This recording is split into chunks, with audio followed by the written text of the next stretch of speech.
நான் இன்னைக்கு வந்து திருமணமாகி ரொம்ப வருஷம் ஆகுது. ஆனால் குழந்த பொறக்கல.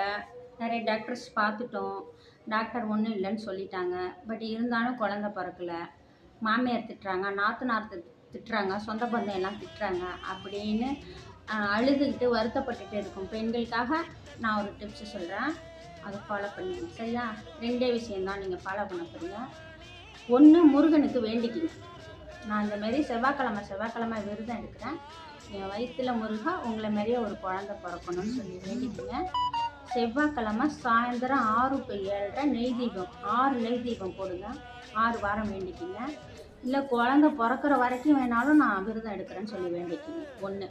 செகண்ட் நீங்கள் ஃபாலோ பண்ண வேண்டியது அதுதான் ரொம்ப இம்பார்ட்டன்ட். சரியா? இது ஆக்சுவலாக சொல்ல மாட்டாங்க, நான் சொல்கிறேன். செகண்ட் என்னென்னா, பெண்கள் நீங்கள் வந்து மாதம் பீரியட்ஸ் குளிக்கணும். சரியா? சில பெண்களுக்கு மாதவிடாய் போக்கு வந்து அதிகமாக இருக்கும், சில பெண்களுக்கு நார்மலாக இருக்கும். அப்படி நீங்கள் மாதவிடாய் பீரியட்ஸ் குளிக்கும்போது 3வது நாளிலிருந்து அல்லது 4, 5 5வது நாள்லேருந்து கூட வச்சுக்கோங்க.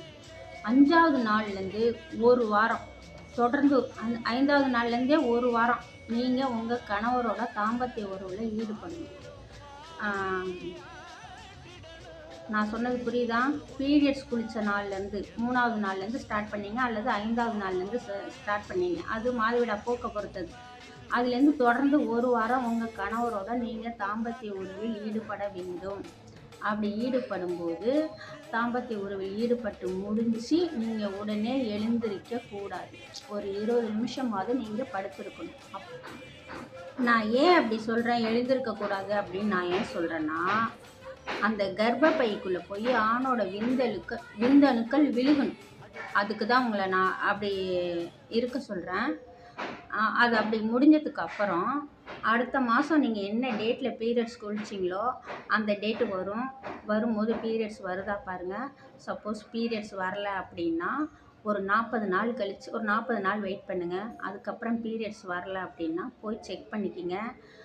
டபுள் கோடு காமிச்சிதுன்னா அதுலேருந்து கன்சீவ் ஆகிட்டிங்க அப்படின்னா அதுலேருந்து கொஞ்சம் நாளைக்கு வெயிட்டு தூக்காதீங்க, ஸ்வீட் சாப்பிடாதீங்க, வண்டி வாகனம்லாம் போகாதீங்க. அதை அப்படியே கண்டினியூ பண்ணிங்க. விரதமும் மெயின்டைன் பண்ணிங்க. சப்போஸ் அடுத்த மாதம் பீரியட்ஸ் வந்துருச்சு அப்படின்னா மறுபடியும் இதை ஃபாலோ பண்ணுங்கள். கண்டிப்பாக உங்களுக்கு குழந்த பிறக்கும்.